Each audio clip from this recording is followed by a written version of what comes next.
The crystalline spires of the Meridian Council's headquarters pierced the violet sky of Centauri Prime, their surfaces refracting starlight in mesmerizing patterns. Inside the Grand Chamber, representatives of over 300 spacefaring civilizations gathered for what would become the most consequential meeting in galactic history. First speaker Venera, a being of pure energy contained within an ornic mechanical frame, addressed the assembly. Their voice resonated through the neural networks connecting all present.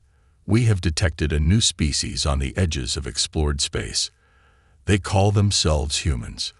Holographic displays materialized throughout the chamber, showing scenes from Earth, sprawling cities, primitive spacecraft, early quantum computers, and most worryingly, countless examples of warfare. They are young, Venera continued, barely a century into their space age, yet they advance at an unprecedented rate. What took most species millennia, they achieve in decades. More concerning is their adaptability and their response to conflict. The displays shifted to show human military history, not just the weapons and tactics, but the speed at which they developed new technologies under pressure. The assembly watched in silence as decades of advancement unfolded in minutes. Ambassador Teclara of the Synthetic Confluence spoke first, their crystalline form catching the light.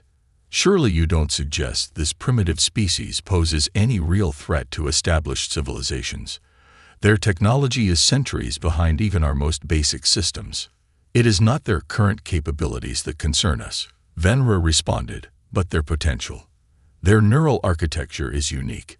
They possess both analytical and creative problem-solving abilities that exceed our predictive models. More importantly, they exhibit a trait we've never encountered. They become more innovative under pressure. The chamber erupted in discussion. Among the voices, Ambassador Xalthor of the Nexus Empire remained silent, their compound eyes reflecting the holographic displays with keen interest. Venera raised their energy field, silencing the chamber. We propose sending a diplomatic mission. First contact must be handled with extreme care. Their psychological profile suggests they could become either our greatest allies or our worst nightmare. The Meridian Council approved the mission, but as the delegates departed, Ambassador Xalthor transmitted a coded message to the Nexus Empire's High Command. Primitive species discovered. Minimal defenses. Strategic location. Recommend immediate action before Council interference. The diplomatic mission departed within a standard cycle. Led by Ambassador Renali, a veteran of first contact scenarios, they believed they had prepared for every contingency. They were wrong.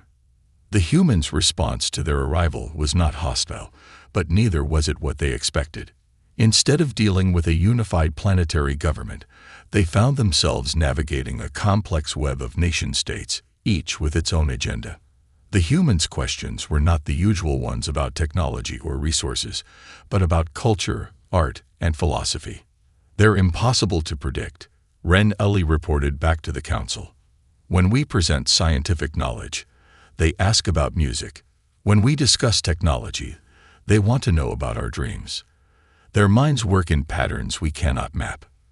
The mission's carefully crafted protocols began to unravel. Cultural misunderstandings multiplied.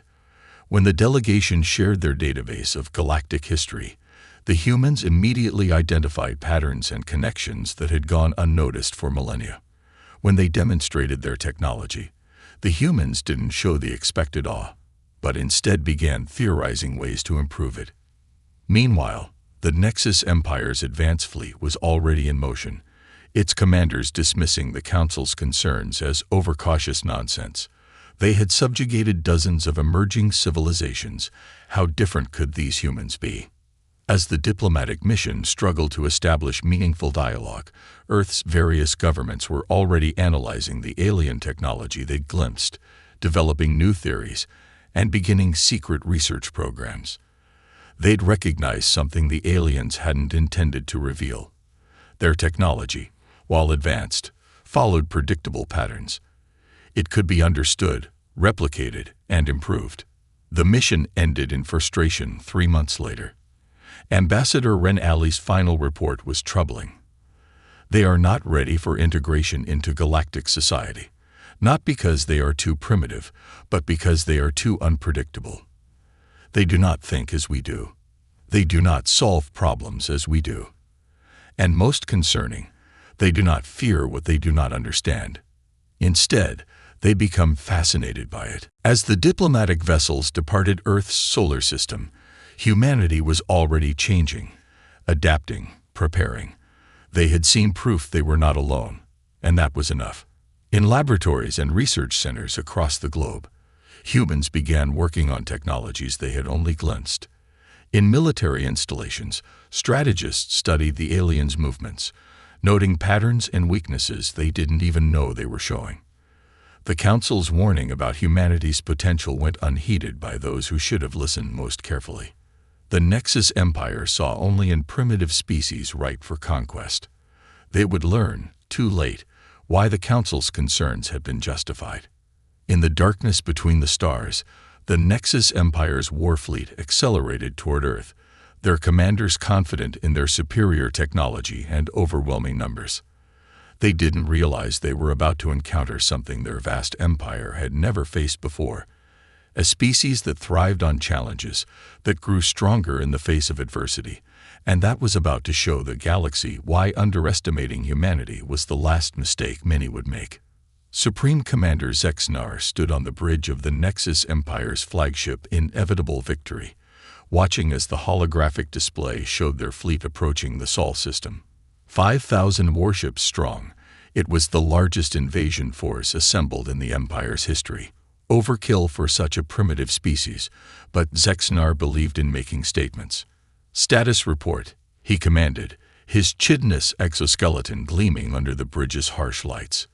"Local defense forces detected, Commander," his tactical officer responded.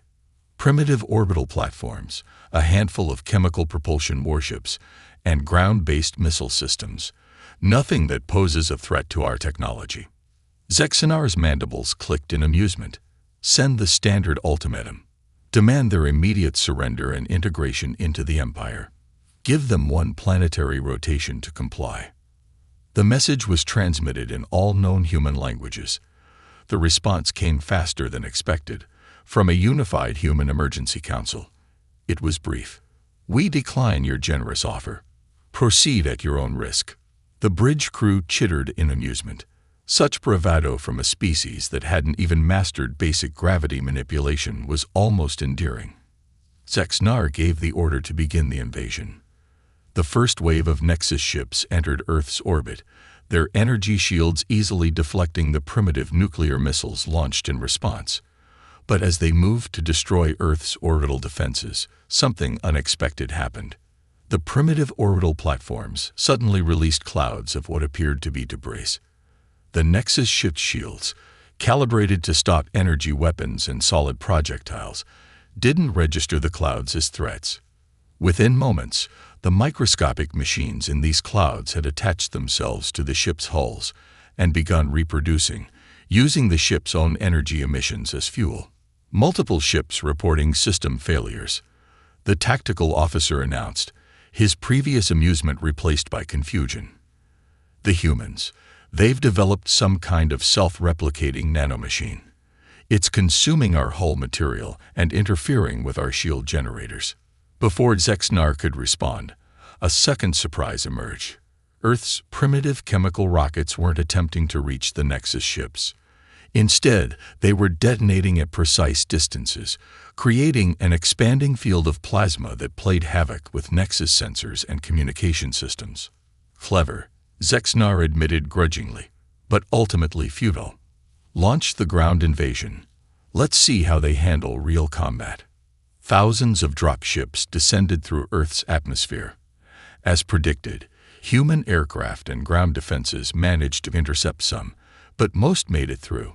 What wasn't predicted was the nature of humanity's ground defense. The Nexus Empire's ground forces were met not by massed armies, but by an endless series of adaptive responses.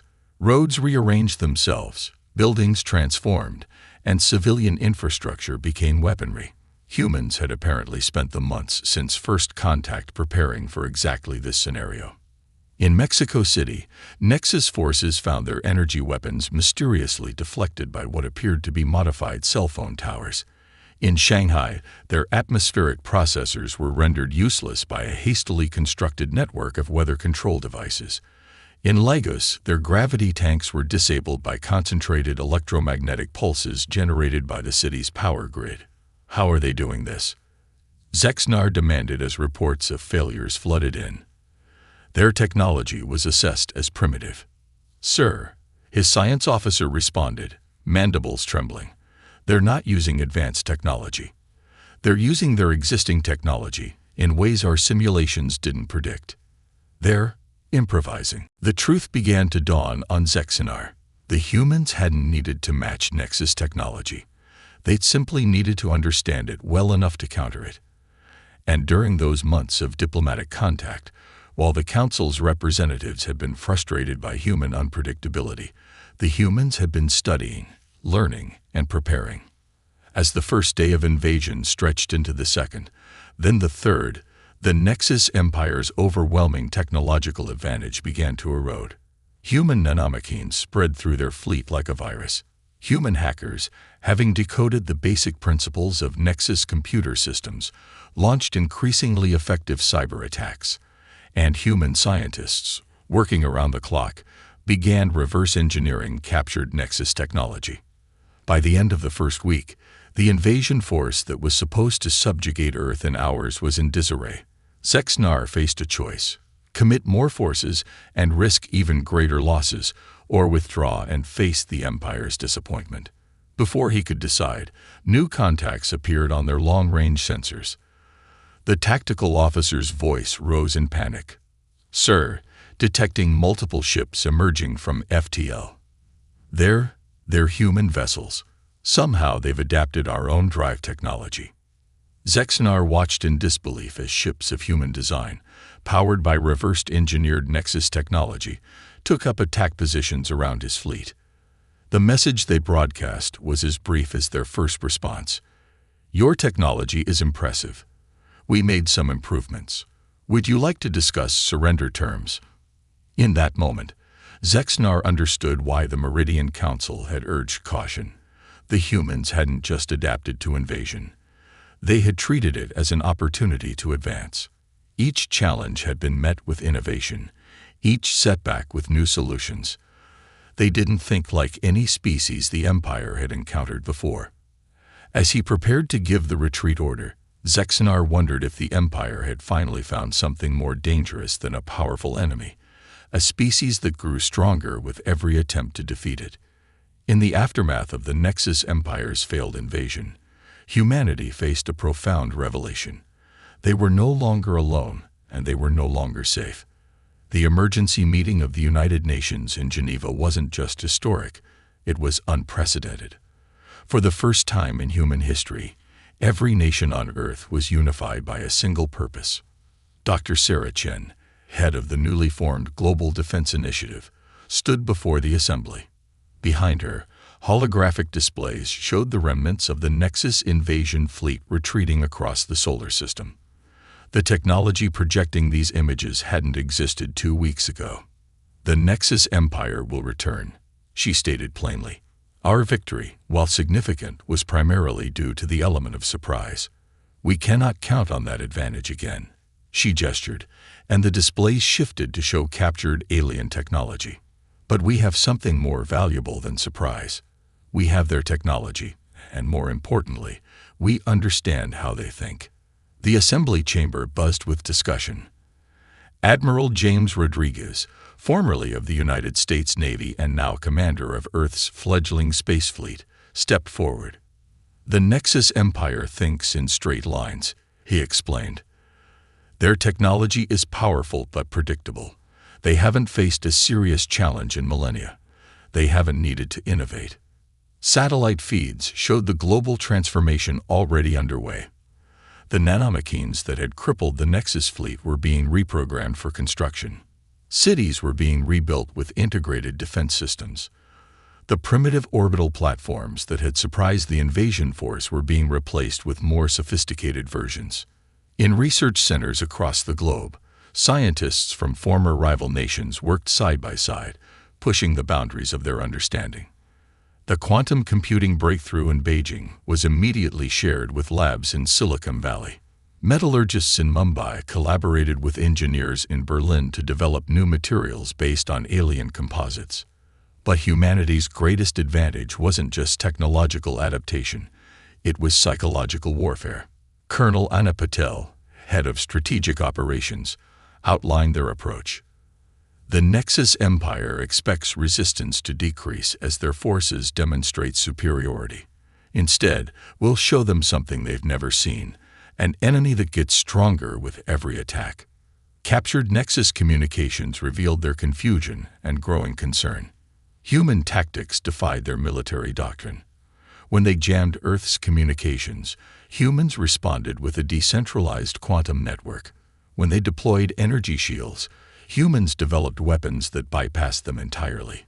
Every Nexus victory was Pyrrhic. Every setback turned into an opportunity for human advancement. The Meridian Council, monitoring the situation from afar, watched with a mixture of fascination and concern. First Speaker Venra's warning had been prophetic. Humans didn't just adapt, they evolved under pressure. The very act of trying to suppress them made them stronger. In orbital shipyards that had been car factories months ago, humanity's first true space fleet took shape. The ships looked nothing like their Nexus counterparts. They incorporated elements of every culture on Earth, blending designs and ideas in ways the aliens found impossible to predict. Dr. Chen's team made another crucial discovery studying Nexus technology. Their entire empire was built on technological stagnation. They hadn't needed to innovate for so long that they'd lost the ability. Their weapons, while powerful, were unchanged for centuries. Their tactics were coded into AI systems that couldn't adapt to human unpredictability. They see technology as something to possess.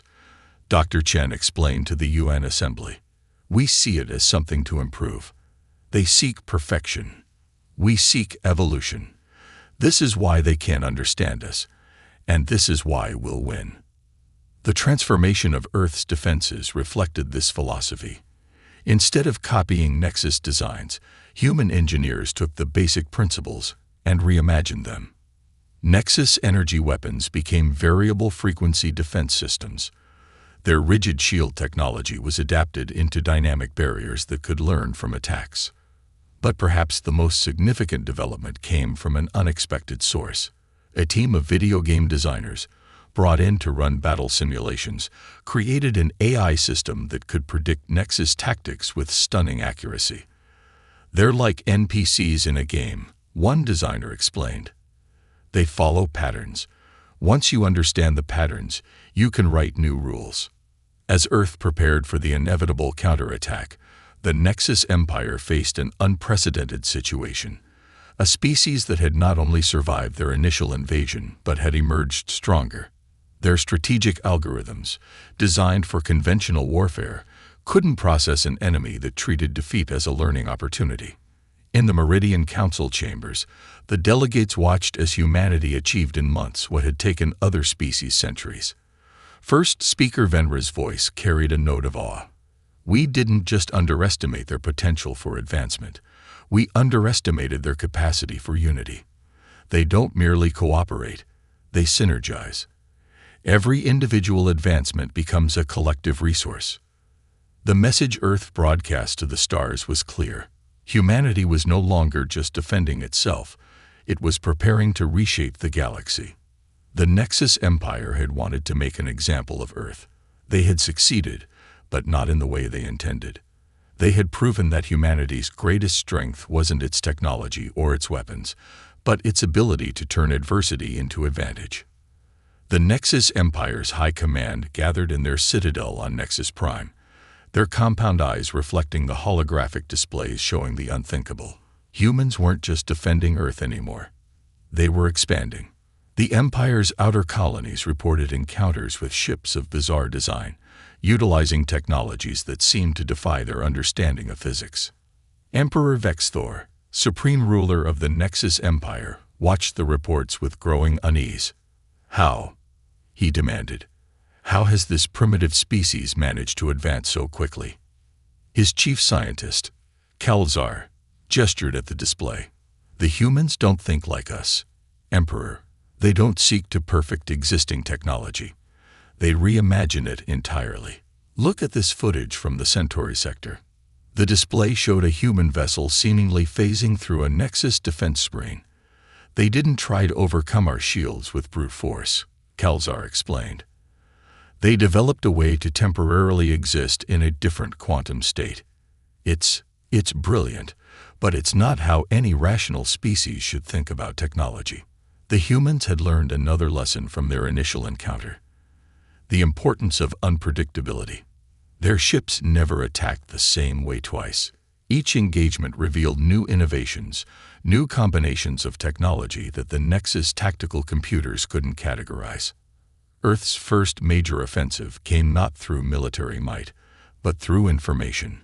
Human AI systems, evolved from their video game protocols, infiltrated the Nexus Empire's communication networks. They didn't try to shut them down. Instead, they introduced subtle inconsistencies, making the Empire's carefully coordinated military machine begin to doubt its own data. Admiral Helena Martinez, commanding the Earth fleet from her flagship, Prometheus, had studied the psychology of hive mind species.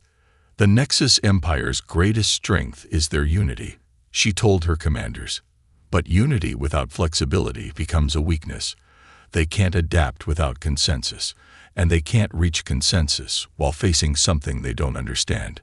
The human strategy was devastatingly effective. Each encounter with Nexus forces was carefully designed to challenge their fundamental assumptions.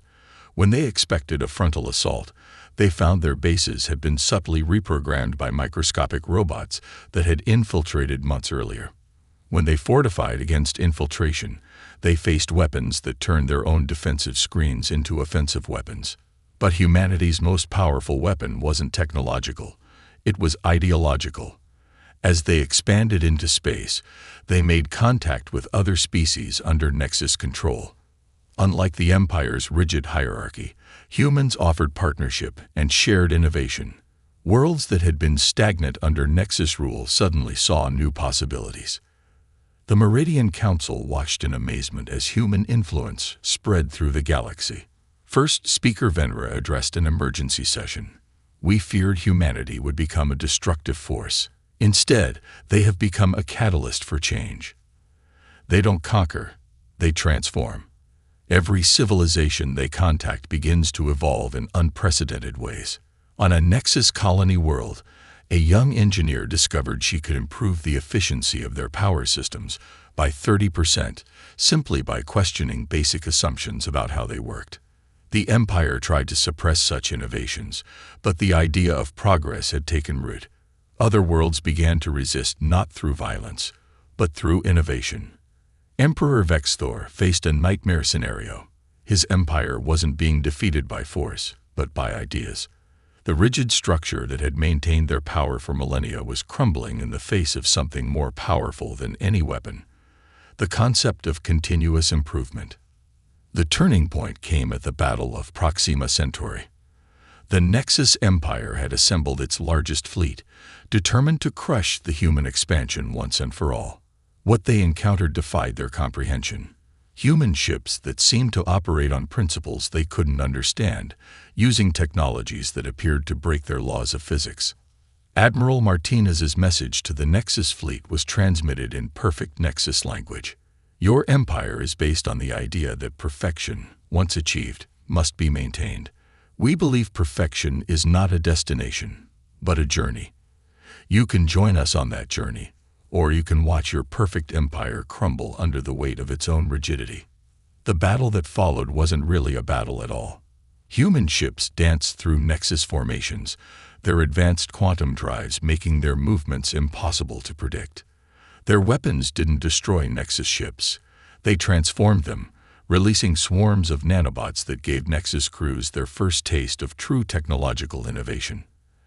As the Nexus fleet fell into chaos, unable to cope with weapons that changed faster than their tactical computers could analyze, the humans broadcast one final message. Every species has the capacity to evolve. You've simply forgotten how.